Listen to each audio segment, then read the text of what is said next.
I'm going to give you a chance without any interruption or rebuttal from me to describe the top 20 ways Obamacare has ruined your life. Top 20 ways? It hasn't even gone into effect yet. Here's the deal for me on the Affordable Care Act. I think it's a big giant bitter pill you swallow for public policy reasons. We may not agree on this. I think it is a necessary and good public policy to provide health care, make health care available to everyone. And it can only happen in a giant, ugly, unwieldy way that's full of flaws. But that's not what that is. What you want universal care, you want single payer. Well, I do, yeah. Yeah, and that's what that's headed for, but it's going to be, like you said, unwieldy. What's the end game if we don't fix healthcare? I mean make it a centralized system. So do you not think that we're heading there anyway? That it's just going to happen on its own?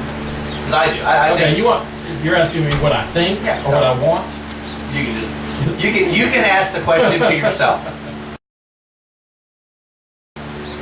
It's not what I want, but I think that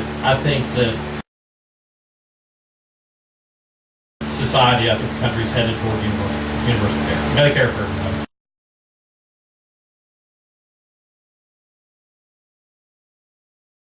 "14 years ago, when our daughters were born, I had health care through a $9 an hour job I had at a hotel.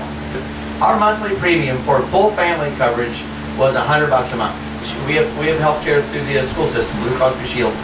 Our total premiums now are $800 a month. So why? Why is it more? Fuck if I know why. It's insane. No, because the government's forcing insurance companies to pay for contraception.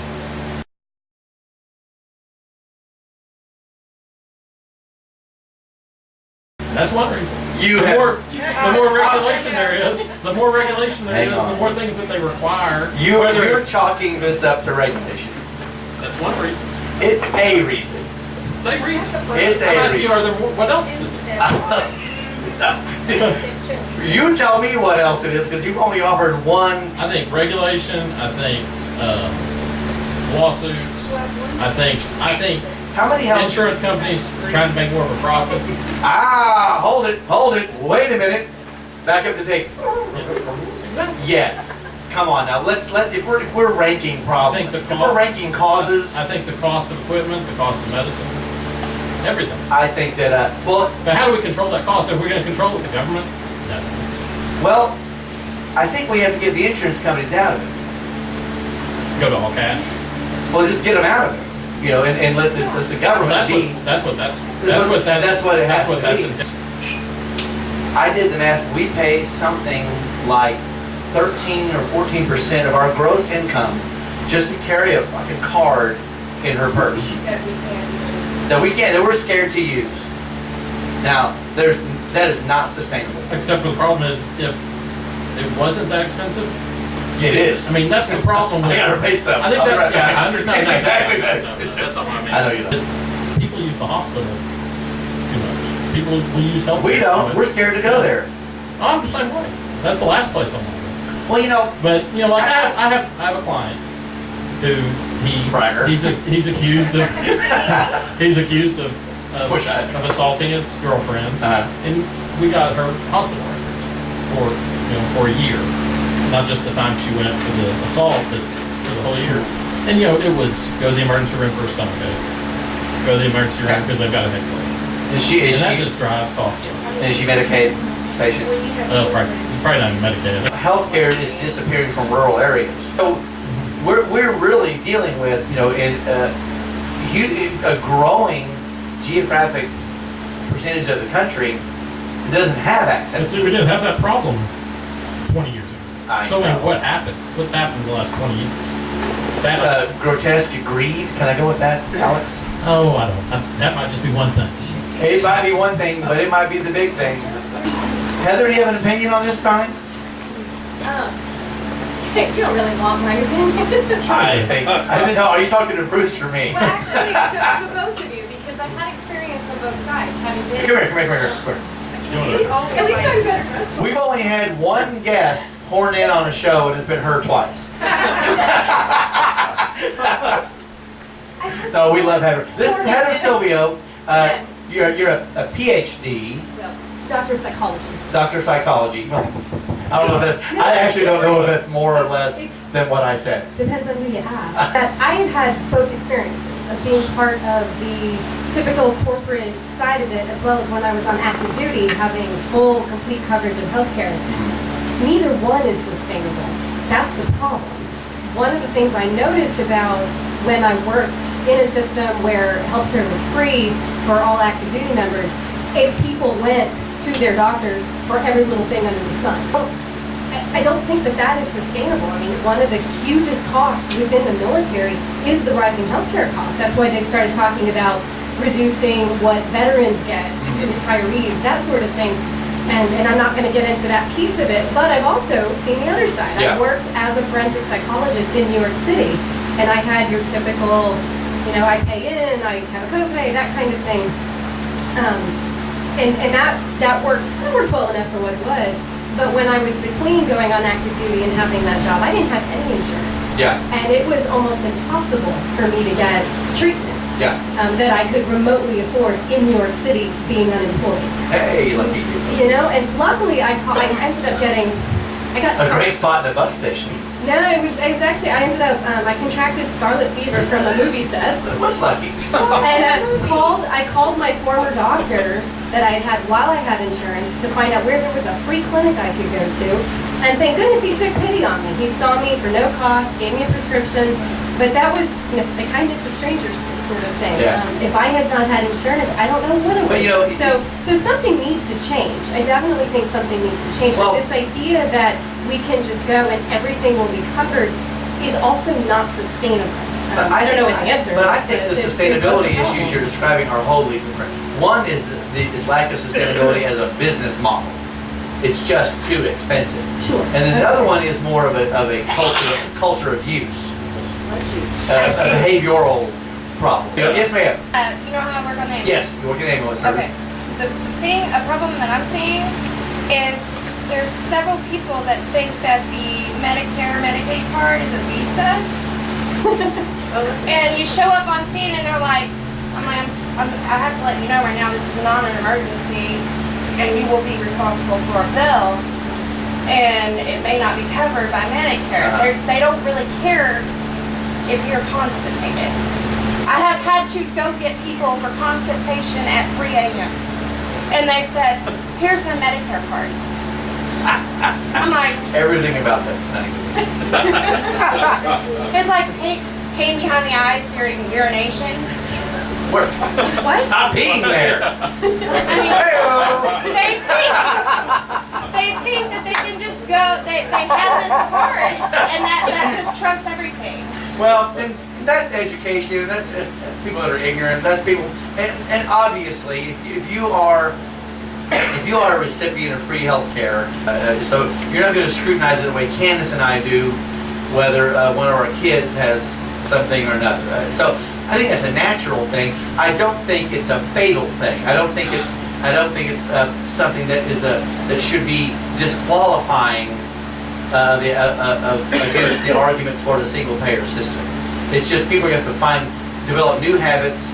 They're going to develop systems to control that kind of overuse. But the healthcare industry has been using the overuse hobby horse forever.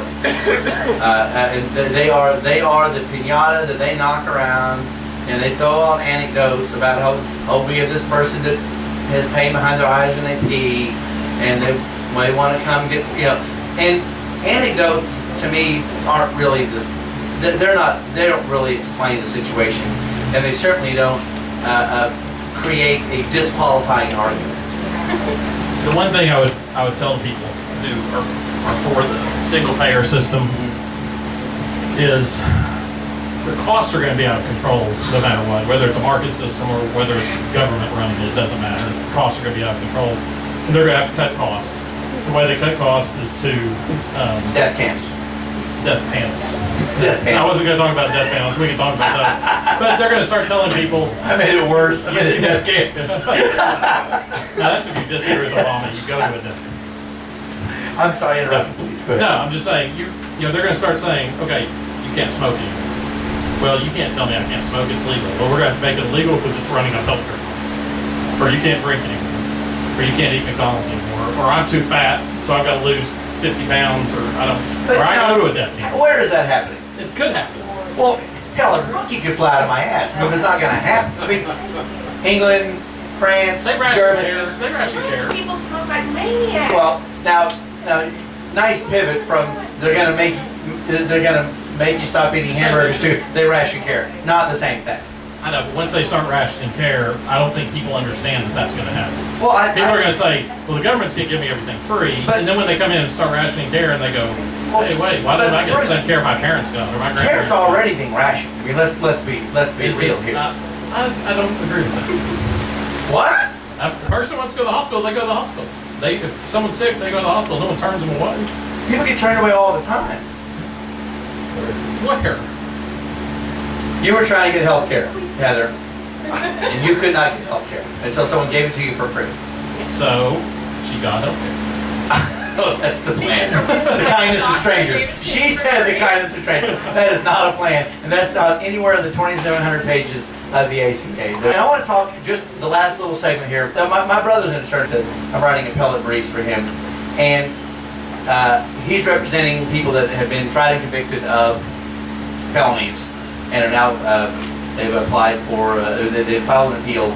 And these are court-appointed appeals that he's now representing, and I'm helping him write up the fact statements and so on. I know you do that. Well, I feel really dumb.